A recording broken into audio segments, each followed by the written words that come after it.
All right, let's get to movies because we've got Michael Snyder waiting in the wings. He is a columnist with the Marina Times. He joins us every Friday and he comes and goes on a rainbow.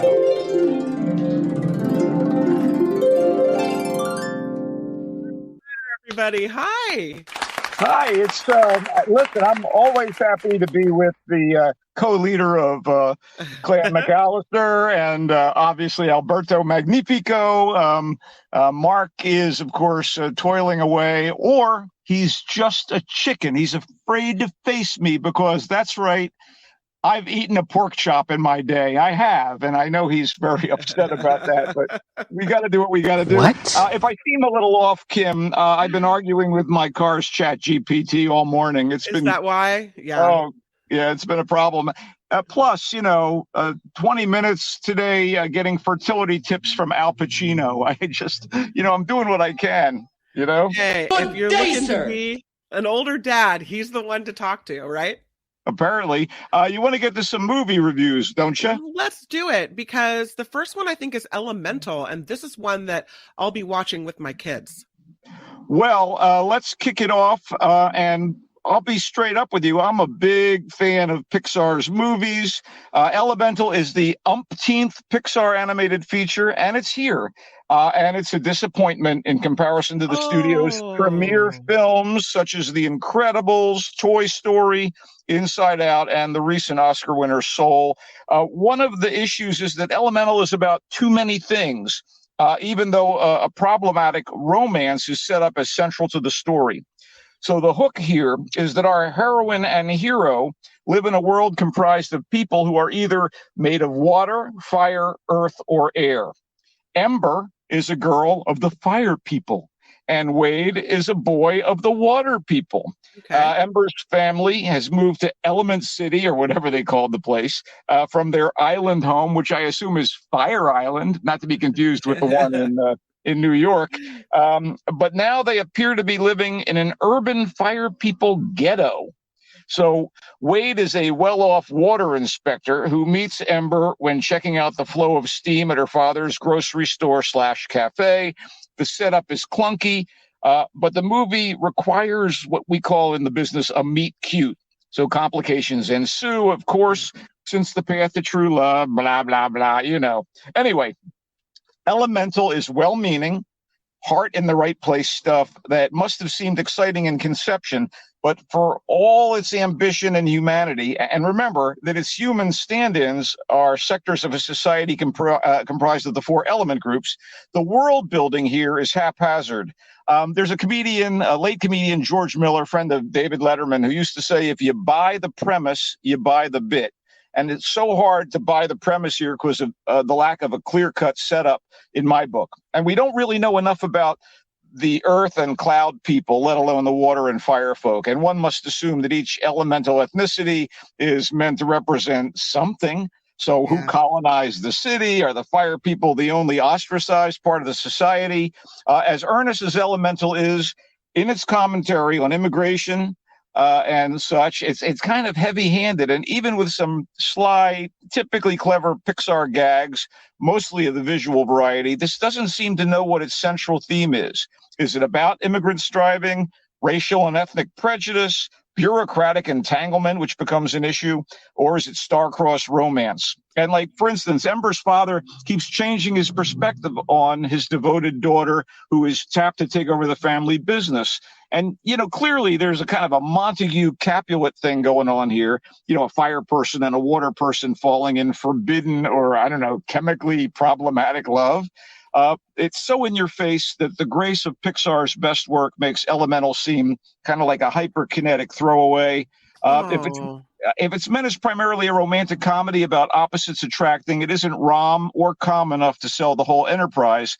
But that said, the voice actors, they're solid, as Ember and Wade, relative unknowns Leah Lewis and Mamadou Athie provide charm to a script that sometimes ladles on the syrup, and there's no finding fault with the bigger names in the voice cast. Wendy McClendon Covey is a bureaucratic air person named Gail. Wow, what a stretch there. And Catherine O'Hara is Wade's mother, Brooke. Oh my God, she's a water person.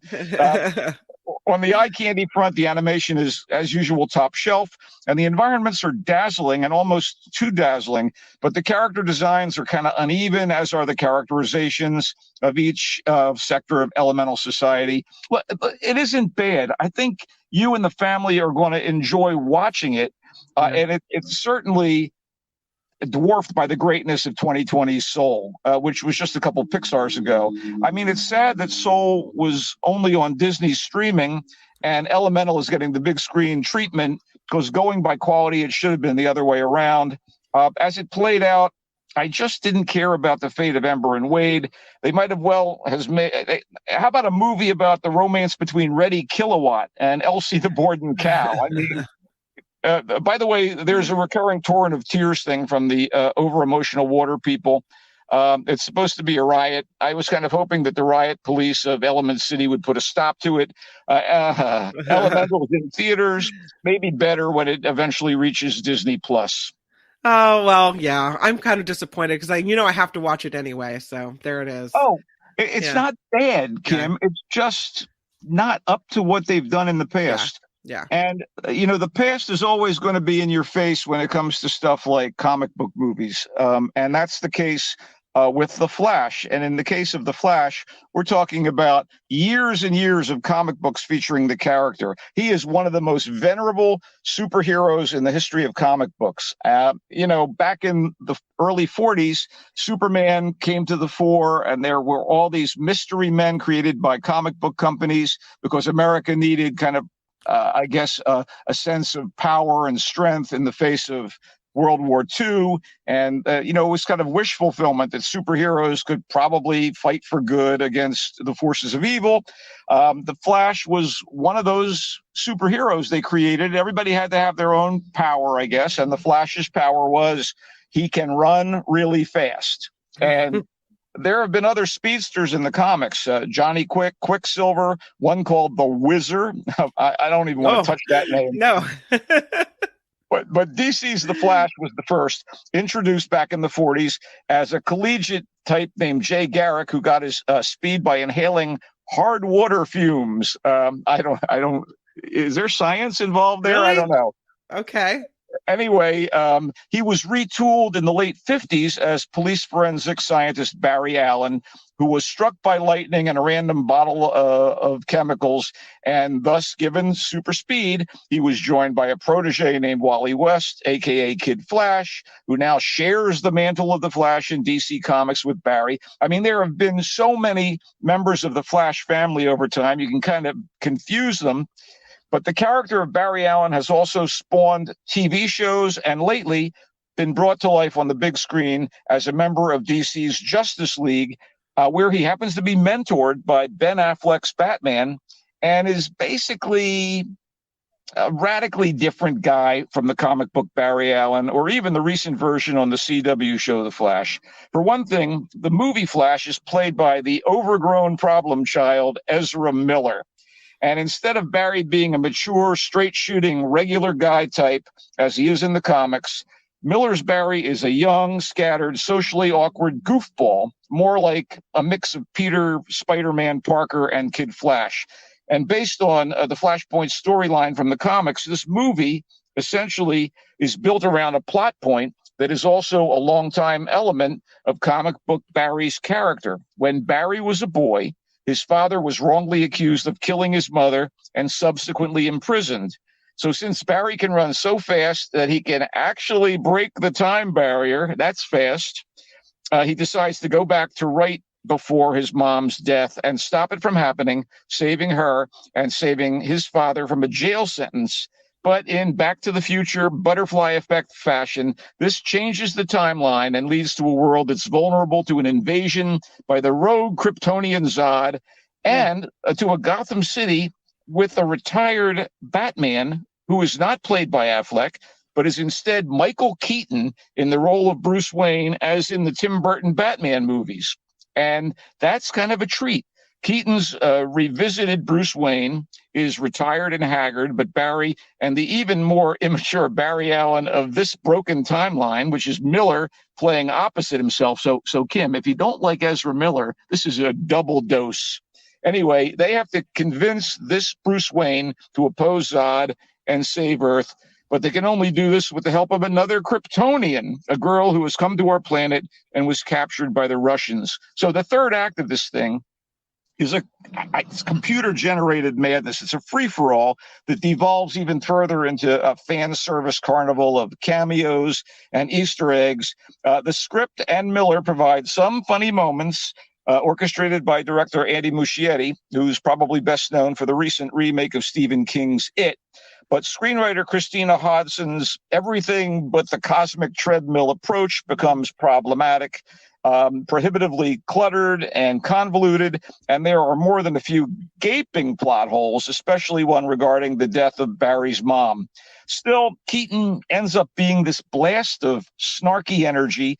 Sasha Kal, as the girl from Krypton, is kind of a fresh presence, and there's an opening sequence with the Flash saving, get ready, a hailstorm of falling babies after a hospital nursery is destroyed by an explosion. And this was a sheer delight. So Warner's and DC are moving away from the current movie iteration of their superheroes. And in general, I think it's a good thing. At 2 hours and 24 minutes, The Flash speeds by. But in the end, I kind of was as exhausted as this take on the Justice League has become. Bring on the next DC Universe movie release and bring it ASAP. This is in theaters. Again, you're talking to a fan of the medium, and I had problems here. Because you really love these kinds of movies, these Marvel movies, comic book movies. So I do. I generally do. You know, a movie that you wouldn't expect to be my favorite of the week is a movie called The Blackening. Now, I don't know. Contrary to what you might think, The Blackening is not a documentary about New Orleans chef Paul Prudhomme's recipe for preparing redfish. It is, in fact, a decent satire of horror movies with a nod to the general dispensation of the lone black character when a slasher targets a group of friends in peril in one of these films. You know, he's always the first to go, isn't he? Yep. Or she? That's right. So if Scary Movie and Get Out had a cheerfully goofy baby, it would be The Blackening. Although not wildly hilarious or truly scary, the movie is clever in the way that it does what it does, and it's definitely a fun time, and it's going to be a real treat for home viewing. I guess it would be a fun night out this weekend, but it'll play well at home as well. That the movie is being released this weekend is part of its charm, actually, since the story concerns a group of friends, all black, who are reuniting during a Juneteenth weekend getaway to a cabin in the woods. That's right. Man, red flags are going up everywhere. A cabin in the woods. And wouldn't you know that they're all being stalked by a murderous fiend who wants to toy with them, even as he knocks them off. The cast, many of whom are pretty unknown, I would think. They're having a ball here, and you feel it. Director Tim Story, who did Barbershop and also one or two self-contained mediocre Fantastic Four movies for Marvel back in the day. He's in his glory with this type of comedy. And the script by Dwayne Perkins, who plays Dwayne in the movie, and Tracy Oliver, who I think has worked with Amber Ruffin, who's a veteran of the Seth Meyers show, Late Night. This is a smart, clever, pointed script. I love the takedowns of the stereotypes of all the movies coming out this weekend, and two of them are obviously major releases. The Blackening is the one that hit the spot for me. It's in theaters. Is it gory? It's funny. I mean, I don't know that horror movies are your métier. I wouldn't suggest you watch it, but if you do like horror movies, this has got a lot of juice to it. I want to quickly mention that there's a documentary now available on Disney Plus called Stan Lee, and it's about the comic book creator who basically was the driving wheel behind all the Marvel superheroes that have become a multi-billion-dollar business in film and television in this century. And Stan came from modest beginnings in the early part of the 20th century, the son of Eastern European immigrants. Yeah. And he started out in the comic business when a teenager, and eventually he became the publisher, well, editor-in-chief, chief creator at Marvel Comics. If Stan was still with us, I might call this a vanity project. But for all of its puffery, it's an interesting American success story about a remarkable creative force who has had a massive impact on global popular culture. It's worth a look, particularly if you don't know much about Stan and his history.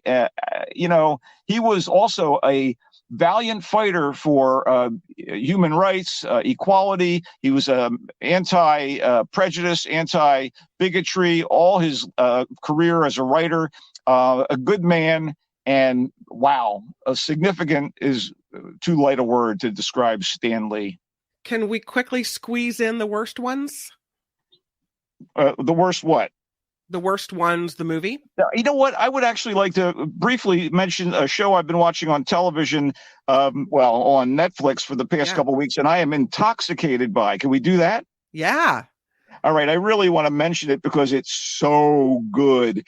It's called The Diplomat, and The Diplomat stars Kerry Russell and Rufus Sewell, the British actor, in a political drama. And they're a married pair of U.S. ambassadors. Sewell plays American in this one. Kerry Russell, by the way, was one of the co-stars with Matthew Rhys, now her husband in The Americans, and she is absolutely great here.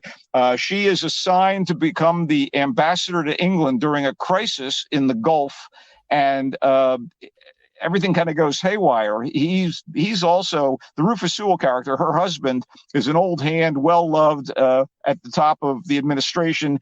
There's all this tension. They have a seriously earthy relationship, and it's as bracing as the show's realistic, no holds barred dialogue. I mean, this is like things you'd never hear on The West Wing as a Jeopardy category. Yeah. I mean, it really is spicy and smart. And the inner workings of global politics have never been more entertaining than on The Diplomat, available via Netflix. And it's kind of funny because Russell has this wonderful show, and her husband had one of my favorite shows of the past decade, Perry Mason on HBO, until it was in untimely fashion canceled recently. But I guess the family's doing good. I watched this show when it first came out, and I had my husband watch it too. We ate it up. We loved it. It was really good.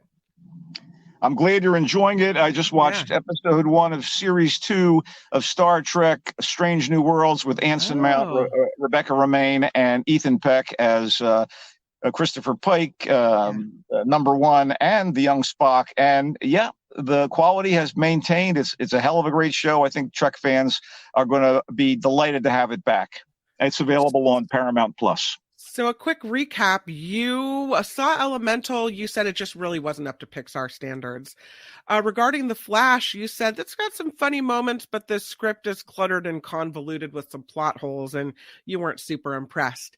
You love The Blackening. You thought it was clever and fun. You also really enjoyed the Stan Lee documentary. You thought it was very worthwhile.